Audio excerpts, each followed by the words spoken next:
Hi hello नमस्कार. मी मेघा स्वागत करते तुमचं आजच्या एका नवीन दिवसाच्या नवीन व्हिडिओमध्ये. सगळ्यांना सर्वात आधी श्री स्वामी समर्थ. आणि हो, कसे आहात सगळे? मस्त मजेत ना? तर आज मी तुमच्याशी काय डेली रुटीन म्हणा किंवा माझं एखादी रेसिपी किंवा बाकीचं काही शेअर करणार नाही आहे. तर आज एका मी वेगळ्या टॉपिकवरती बोलायला तुमच्यासोबत आली आहे. तर तो टॉपिक आहे PCODचा. तर PCOD आजकाल 100पैकी 70 ते 80 महिलांना PCODचा त्रास आहेच आहे. म्हणजे 10पैकी 8 लेडीजला आहे म्हटलं तरी चालेल. PCODचा कमी जास्त प्रमाणात हा प्रॉब्लेम बऱ्याचपैकी लेडीजला आहे. तर त्याच विषयावरती जरा तुमच्याशी बोलायचं म्हणून आले. कारण त्या PCODच्या 8 महिलांमध्ये मीही आहे, 80% महिलांमध्ये मीही आहे. म्हटलं चला आपला एक्सपिरियन्स तुमच्याशी शेअर करावा, जेणेकरून मी जे चूक केलेली आहे किंवा मी PCOD असताना ज्या चुका केलेल्या आहेत त्या चुका तुम्ही करू नयेत, आणि त्या चुका तुम्ही करू नयेत म्हणून तुम्ही काय करायला हवं हे मी तुमच्याशी शेअर करणार आहे आज. तर आजचा हा व्हिडिओ तुम्ही शेवटपर्यंत नक्कीच बघा. व्हिडिओ आवडला तर लाईक, शेअर आणि हो कमेंट करून सांगायला विसरू नका. आणि जर कोणी नवीन असेल तर चॅनलवरती सबस्क्राईब करायला पण अजिबात विसरू नका. तर हा व्हिडिओ बनवण्यामागे एक कारण आहे. मला तर हा व्हिडिओ बनवायचा नव्हता, कारण यूट्यूबवरती बरेच असे व्हिडिओ आहेत आणि बऱ्याच महिलांना हा प्रॉब्लेम आहे. बऱ्याच जणींना हे सगळं माहिती आहे. काही जणी म्हणतील हां हे काय आम्हाला माहिती नाही का, हे सगळं माहिती तू कशाला सांगायला पाहिजे, असं येऊ शकतं. म्हणून मला बनवायचंच नव्हता. पण 2-2.5 महिन्यापूर्वी, मला वाटतं 3 महिने झाले असतील, एक व्हिडिओ शेअर केला होता माझ्या प्रेग्नन्सीबद्दलचा. त्यात मी सांगितलं होतं की मला PCOD आहे आणि त्यात प्रेग्नन्सी कशी राहिली मला, आणि मी काळजी न घेतल्यामुळे बाळ कसं गेलं. तर ह्या विषयावर मी तो व्हिडिओ बनवला होता. तर त्या व्हिडिओखाली बऱ्याच ताईंच्या छान कमेंट आल्या होत्या. कोणी काय सांगितलं बरंच मला खूप भारी वाटलं ते. पण त्या व्हिडिओमध्ये एका ताईंची कमेंट अशी होती की मला पण PCOD आहे, मला पण बाळ राहायला प्रॉब्लेम होतोय, आणि PCOD असेल तर बाळाला प्रॉब्लेम होईल का, मी कधीच आई होऊ शकणार नाही का. तर त्यावेळी खरंच खूप वाईट वाटलं, कारण मला माहिती आहे आई न होण्याचं दुःख काय आहे ते. आणि आई होणं ही सगळ्यात मोठी, जगातली सगळ्यात मोठी एका स्त्रीसाठी देणगी आहे, आणि सुख आहे, तिचा आनंद आहे, सगळ्यात मोठं सुख आहे तिचं. आणि तेच आनंद तेच सुख जर एका स्त्रीला मिळालं नाही तर तिला किती वाईट वाटतं, की तिला मनाला किती त्रास होतो हे फक्त त्या स्त्रीला समजू शकतं जिला बाळ नाही आहे. त्यामुळे मला खूप वाईट वाटलं, आणि म्हटलं तर आता ताईंसाठी आपण जरासा व्हिडिओ बनवूया, कारण त्यांनाही पॉझिटिव्ह काहीतरी थिंग्स भेटतील, आणि त्याही होप्स असल्या पाहिजे मनामध्ये की आपण आई होऊ शकतो, आपल्याला बाळ होऊ शकेल. तर सांगते तुम्हाला माझं काय झालं होतं ते. मी त्या व्हिडिओमध्ये तर शेअर केलं होतं.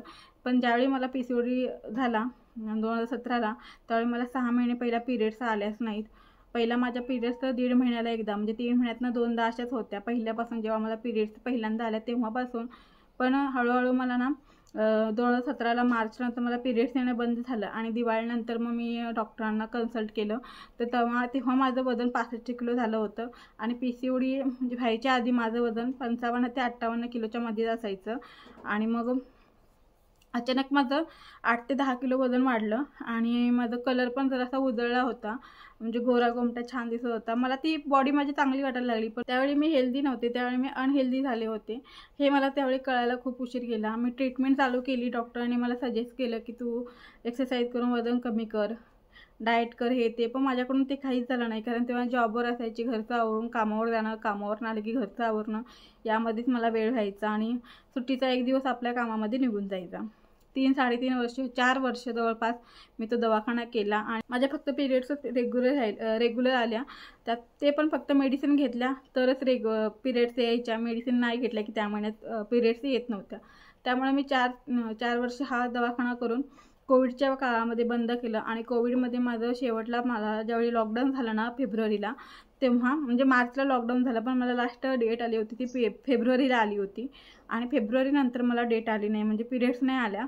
आणि त्यामुळे झालं कसं की त्या 2-3 महिन्या मला प्रेग्नन्सी राहिली, पण मला समजलं नाही फर्स्ट प्रेग्नन्सी असल्यामुळं कसं काय त्रास होतो, काय होतं, हे सगळं काहीच माहीत नव्हतं. मेडिकलमधून आणून गोळ्या भरपूर खाल्ल्या होत्या, त्यामुळे माझं बाळ गेलं ही माझी चूक होती. पण त्यावेळी मला माहिती आहे की किती त्रास झाला, किती वाईट वाटलं. आणि माझी दुसरी चूक होती की मी ॲबॉर्शन केल्यानंतर पिशवी साफ करून नाही घेतली. सरळ बोलते, ॲबॉर्शन पूर्णपणे नाही करून घेतलं मी. त्यावेळी पहिलाच कोविडचा लॉकडाऊन होता, त्यामुळे डॉक्टरांच्याकडून फक्त मी पेन किलर घेतल्या होत्या, आणि डॉक्टरांनी मला सांगितलं होतं की कोविडची टेस्ट केल्याशिवाय आम्ही ॲबॉर्शनला घेणार नाही म्हणून. तर कोविड जर निघाला तर आणि तो वेगळा प्रॉब्लेम. त्यामुळं आम्ही ते म्हणजे ॲबॉर्शन करायचं नाही ठरवलं, मेडिसिन घेतल्या आणि घरी आलो होतो. आणि ही माझी सगळ्यात मोठी दुसरी चूक होती. त्यानंतर मग मी दवाखाना बंदच केला होता बरेच वर्ष, 4 वर्ष तरी मध्ये गॅप पडला होता. तर 4 वर्ष तो दवाखाना बंद केल्यामुळं मला काय काय प्रॉब्लेम झाले हे तुमच्याशी शेअर करणार आहे आज.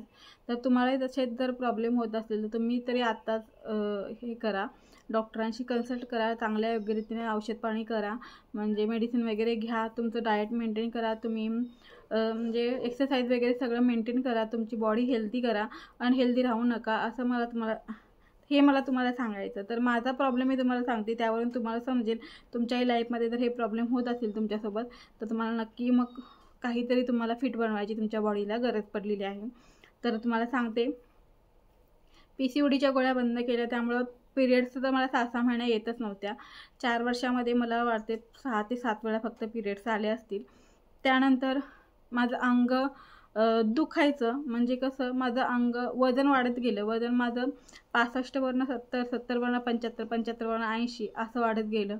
आणि त्यामुळं झालं की माझ्या हातापायाला मुंग्या येतात, हातपाय दुखतात, डोकं दुखतं, केस गळती होते आणि चेहऱ्यावरती हातपायावरती नको तेवढे म्हणजे केसांची ग्रोथ वाढलेली आहे. आणि जिथं केसांची ग्रोथ असायला हवी आपलं डोकं, तर त्या डोक्याचे केस गळायला लागलेले आहेत. दुसरी गोष्ट म्हणजे चिडचिडपणा वाढलेला आहे, अंगातला अशक्तपणा वाढला आहे आणि भूक सारखी लागते मला. मी किती पोटभर जेवले की 1 तासानं मला असं वाटतं की यार मला काहीतरी थोडंफार खाल्लं पाहिजे. आणि सगळ्यात महत्त्वाचं म्हणजे चिडचिडपणा वाढलेला आहे. आणि दुसरी गोष्ट म्हणजे इमोशनल खूप झालेली आहे. कुणी जरी एवढंसं काहीतरी जरी बोललं जराशा रागावून तरी डोळ्यात घळाघळा पाणी येतं, लगेच रडायला सुरुवात होते माझी, असं झालेलं आहे. म्हणजे कोणी चुकून जरी मोठ्या आवाजात बोललं किंवा चुकून वाईट जरी बोललं तरी मला सहन होत नाही आहे. त्यामुळं माझी मेंटल स्थितीसुद्धा खूप कमजोर झालेली आहे.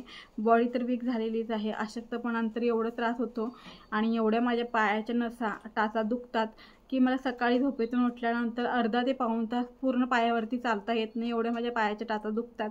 आणि दिवसभर सगळं आपलं घरचं काम होईपर्यंत मी एवढं थकून जाते की मला असं वाटतं मला फक्त आराम भेटावा, मला खायला प्यायला नसलं तरी चालेल. आणि गोड खायची क्रेविंग जास्त होते, पण गोड मी बाकीचं काही खात नाही, मला चहा सकाळ संध्याकाळ लागतो पण तो खूप गोड लागायचा. तर हे सगळं प्रॉब्लेम चालू झाल्यामुळं ना त्यात मेडिसिन बंद आणि हे सगळं चालू झालं होतं. केस गळती तरी खूपच होते मला, मी तुम्हाला माझ्या व्हिडिओमध्ये शेअर पण केलेले आहे बरेच. त्यानंतर थोडंसं आता हेल्दी डाएट चालू करायचं असं विचार करून ना खूप दिवस झाले हे आपण फक्त विचार करण्यामध्येच जातो. विचार करतो, दुसऱ्या दिवशी उठून करायचा प्रयत्न करतो पण होत नाही. पण आपल्याला ना थोडंसं आपलं लाईफस्टाईल चेंज करावं लागणार. मला मॅडमने सुद्धा तेच सांगितलं होतं, पण तेव्हा मला त्यांचं पटलं नव्हतं. मला असं वाटायचं की मेडिसिनमुळे सगळं होतं, फक्त मेडिसिनमुळे तुमचं होणार ते तुमच्या पिरियड्स रेग्युलर यायचं काम होतं तेवढंच. तेही जर तुम्ही हेल्दी राहत असाल तर तुमचं वेळेवर पिरियड्स येणार आणि तुमचा फ्लोसुद्धा पिरियड्सचा जास्त होणार, व्यवस्थित होणार. पण जर तुम्ही हेल्दी तुमचं डाएट फॉलो नाही केलं आहे, तुमची बॉडी हेल्दी करायचा प्रयत्न नाही करताय, तुम्ही एक्सरसाइज नाही करताय, तर तुम्हाला त्याही गोळ्यांचाही काही फरक नाही पडत. मग तुम्हाला दोन्ही सगळं सोबतच लागतं. तुम्ही एकतर इकडून तुमची स्वतःची पण काळजी घ्यायची आणि इकडून मेडिसिनसुद्धा चालू ठेवायच्या. तर आता मीही तेच करणार आहे. आता पुढच्या महिन्यापासून मी हे मेडिसिन घेईन, कारण मला ह्यासाठी मुंबईला जावं लागतं, कारण मी इकडं नगरला कुठेही दवाखाना दाखवत नाही. मला त्यासाठी मी मुंबईला जिथं पहिलं डॉक्टरकडे दाखवलं होतं तिथेच मी जाऊन पण मेडिसिन घेणार आहे. पण त्याआधी मी स्वतःला थोडं एक रुटीनमध्ये आणण्याचा प्रयत्न केलेला आहे. तर मी जेवढे आता प्रॉब्लेम सांगितले तर जर तुम्हाला होत असतील आणि तुम्हाला जर बाळ नसेल त्या ताई म्हटलं तशा, तर त्यासाठी तुम्हाला स्वतःची बॉडी मेंटेन करणं खूप गरजेचं आहे. आणि मेन म्हणजे बॉडीपेक्षा आपलं डोकं शांत ठेवणं गरजेचं आहे. सतत विचार करण्याची जी आपली पद्धत असते ती बदलणं गरजेचं आहे. आता माझं प्रत्येकाच्या प्रॉब्लेममध्ये लाईफमध्ये प्रॉब्लेम्स खूप वेगळे असतात. कोणी शेअर करतं, कोणी शेअर करू शकत नाही, पण ते सुद्धा कुठंतरी थोड्या वेळासाठी बाहेर ठेवलं पाहिजे, बाहेर काढून ठेवले पाहिजेत.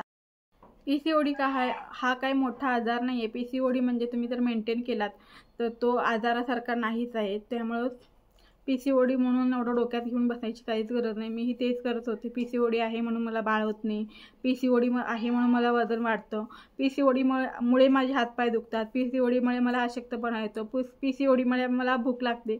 म्हणजे जर आपल्याला काही करायचं असेल तर वेळ काढावा लागतो आणि जर काही करायचं नसेल तर कारणं मिळतात. तशी कारणं मी काढत होते आणि ती कारणं आता बंद करायची वेळ आलेली आहे. कारण आता ह्या 2 महिन्यामध्ये तर खूप जास्त प्रमाणात मला त्रास होतो आहे.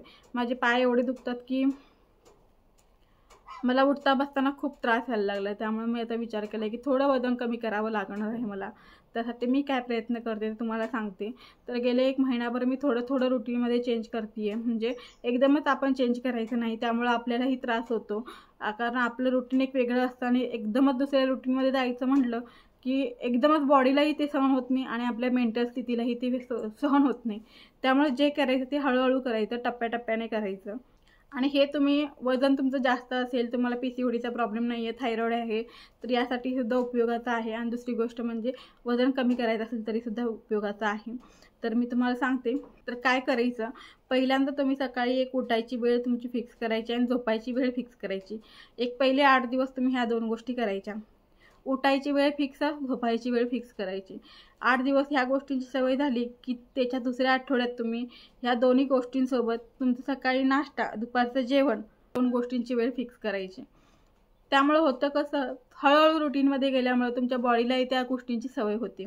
आणि रुटीन म्हणजे तुम्हाला जेवणाचं रुटीन चेंज करताना एकदमच जेवण कमी करायचं नाही किंवा एकदमच सलाड खायचं नाही. तर त्यासाठी करायचं काय, हळूहळू एक एक गोष्ट करायची. तुम्ही उठायची सवय आणि झोपायची सवय, ह्या 2 गोष्टी एकत्र करू शकतो आपण, म्हणून ह्या 2 गोष्टी एकत्र करायच्या. 8 दिवसानंतर तुम्ही थोडं त्या 8 दिवसामध्ये तुम्ही हळूहळू थोडं जेवण कमी करायचं. म्हणजे तुम्ही जर 2 भाकरी खात असाल तर तुम्ही 1.5 भाकरीवरती यायचं. मग 1.5 भाकरीवरचं हळूहळू कमी करत 1 भाकरीवरती यायचं, असं करायचं. त्यानंतर नाश्ता जर तुम्ही करत नसाल सकाळचा, तर नाश्ता करायचा प्रयत्न करायचा. आता कोणाकोणाला नाश्त्याची सवय नसते, तर मला सकाळी नाश्त्याची सवय नाही आहे. मी नाश्ता जर केला तर माझ्या दिवसभर काहीच काम होत नाही. त्यामुळे मी करते पण थोडंसंच खाते. 5 ते 6 चमचे असेल किंवा वाटीभर असेल तेवढंच खाते, जास्त खात नाही. त्यामुळं नाश्ता आणि जेवण या 2 गोष्टींची वेळ फिक्स करायची, जेणेकरून कितीही काम असू दे पहिला खायचं आणि मग काम करायचं. त्यामुळे आपलं जेवणही जिरतं, आपल्या बॉडीची एक्सरसाइजही होते आणि अंगातला आळस पण निघून जाते. पहिल्या आठवड्यात तुम्ही 2 उठायच्या आणि झोपायच्या 2 गोष्टींची सवय लावून घेतलात. दुसऱ्या आठवड्यात तुम्ही जेवणाच्या वेळा ठरवा, त्याची सवय लावून घ्या. दुसऱ्या आठवड्यात तुम्ही जेव्हा जेवणाची वेळ सुरुवात करणार ना, तेव्हा जे काही खाताय ते हेल्दी खाण्याचा प्रयत्न करा. म्हणजे आणि कमी खाण्याचा प्रयत्न करा. जर तुम्ही 2 प्लेट असं भरून जर पोहे खात असाल किंवा एक फुल्लं गच्च भरून प्लेट पोहे खात असाल, तर तुम्ही अर्धी प्लेट पोहे खावा. म्हणजे मी असं एक तुम्हाला उदाहरण सांगते. 2 भाकरी खात असाल तर 1 भाकरी खायला सुरुवात करा. 1 भाकरी सुरुवात करताना पण लगेच सुरुवात नाही करायची. एका भाकरीत पोट नाही भरत. तुम्ही 1.5 भाकरी घ्यायची, पहिला 1.5 वरनं 1.25 घ्यायची, 1.25 वरून 1 वर यायचं, असं करायचं. म्हणजे हळूहळू जेवणाचा पोर्शन कमी करायचं. आणि जेवढा पोर्शन आपण कमी केलेला आहे जेवणात, तेवढं सलाड किंवा दही किंवा डाळ या गोष्टींची ॲड करायचं. जेवणाचं झालं, उठाय झोपायचं झालं, त्यानंतर तुम्ही ह्या गोष्टी चालू असताना जर तुम्हाला जमत असेल, जर हेल्दी वाटत असेल, तुम्हाला अशक्तपणा नसेल, अंग दुखत नसेल, मेंटली स्ट्रेस नसेल, तर तुम्ही काय करायचं, थोडं वॉकिंग चालू करायचं. एक 10 मिनटापासून सुरुवात करा. 10 मिनटं चालून या, सकाळी 10 मिनटं, संध्याकाळी 10 मिनटं, 10चे 15 करा, 15चे 20 करा, असं करा. 1 महिना पूर्ण तुम्ही स्वतःला द्या, ज्यामध्ये तुम्ही हळूहळू सगळ्या गोष्टींची सवय लावून घ्याल. चहा हळूहळू कमी करा. चहा जिथं साखर टाकतो तिथं पहिला कमी साखर टाकून चहा घ्यायला सुरुवात करा. दिवसातून 4-5 वेळा चहा घेत असाल तर 2 वेळा घ्यायला सुरुवात करा, सकाळी आणि संध्याकाळी. नंतर हळूहळू त्यातलं साखरेचं प्रमाण कमी करा. त्यानंतर साखर बंद करा, गूळ चालू करा. मग हळूहळू गुळाचंही प्रमाण कमी करा आणि हळूहळू तुम्ही मग पूर्णपणे तुमच्या आयुष्यातनं साखर काढू शकता. आणि जर माझ्यासारखी क्रेविंग आवडतच नसेल, सकाळी चहा पाहिजे म्हणजे पाहिजे, संध्याकाळचा नसला तरी चालतो, तर सकाळी चहा घेताना मग गुळाचा घ्यायचा. आणि तोही 1 फुल कप घेण्यापेक्षा अर्धा कप, फक्त आपली चहाची तलब जावी यासाठी घ्यायचा. या गोष्टींमुळे हळूहळू तुमचं रुटीन चेंज होईल. हळूहळू तुम्हाला त्या गोष्टीची सवय होत जाईल. आणि एखाद्या गोष्टीची सवय होईपर्यंत दुसरी गोष्ट सुरुवात करायची नाही. जर तुम्हाला सकाळी 6ला उठता येत नसेल, तुम्हाला 7ला उठायची सवय आहे आणि तुम्हाला 6ला उठताच येत नाही आहे आणि तुम्ही रात्रीला 10ला झोपूच शकत नाही, तर दुसरं चालू करून काय उपयोगच नाही. मेन तुम्हाला 7 ते 8 तासाची झोप पाहिजेत. कमीत कमी 7 तास तरी झोप मिळायला पाहिजे. त्यामुळं त्या दृष्टीनं प्रयत्न करायचं. कोणती गोष्ट करताना हळूहळू करायची. जेवण कमी करताय, हळूहळू जेवण कमी करा. डायरेक्ट 2 भाकरीवरून 1 भाकरीवरती येऊ नका. त्यामुळे मग दुसरं काहीतरी खायची इच्छा होते आणि उपाशी राहिल्यामुळं पण अंग आपलं फुगतं. त्यामुळे हळूहळू ज्या गोष्टी आपल्याला कमी करायच्या त्या आपल्या आयुष्यातून कमी करायच्या. आणि जिथं कमी केले तिथं काहीतरी पोर्शन भरून काढण्यासाठी सलाड म्हणा, दही, ताक, डाळ असे पदार्थ घ्यायचे, ज्याच्यामुळे आपल्याला प्रोटीन आणि फायबर मिळू शकतं. अशा गोष्टी घ्यायच्या. जेवणामध्ये चपाती बंद करायची, भात बंद करायचा. तोही होत नसेल तर हळूहळू बंद करा. आणि 2 वेळा खात असाल भात तर 1 वेळा खायला चालू करा. चपाती 2 वेळा लागत असेल तर 1 वेळ चपाती खावा, 1 वेळ भाकरी खावा. असं करत करत हळूहळू सगळ्या गोष्टी कमी करा. आणि 100% सांगते, वजन हळूहळू कमी होतं. आता मी गेले 1 महिनाभर माझं रुटीन थोडंसं फिक्स केलेलं आहे, तर मला आता त्रास होत नाही आहे. माझे पाय दुखायचे थोडेसे कमी आलेले आहेत. मला फक्त रुटीनमध्ये आता फक्त माझे एक्सरसाइज ॲड करायची आहे. का ती होत नाही आहे कारण माझे पाय खूप दुखत होते त्यामुळं. पण आता ह्या महिन्यामध्ये माझं पाय दुखण्याचे जे काही त्रास होता तोही आता हळूहळू कमी होत चालला आहे. त्यामुळं पुढच्या महिन्यापासून मी एक्सरसाइज पण सुरुवात करणार आहे, म्हणजे आता ह्या 4-8 दिवसामध्ये. तर तो रिझल्टसुद्धा मी तुमच्याशी शेअर करेन. आणि PCOD कमी करायला मला हे सगळं करणं गरजेचं आहे.